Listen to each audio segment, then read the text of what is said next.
Hello everyone, क्या आप लोग को सर्दी जुकाम बार बार लग रहते हैं और छींके भी आ रहते हैं, नाकों से पानी निकल रहते हैं।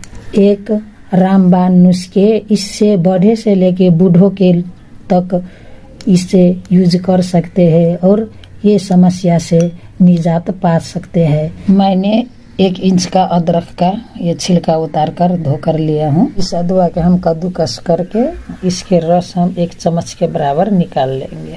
आलमंड काउथ एंड कोल्ड के लिए बहुत फायदेमंद होता है। हम 2 छुहारे लेंगे, मिक्सी में पीस लेंगे।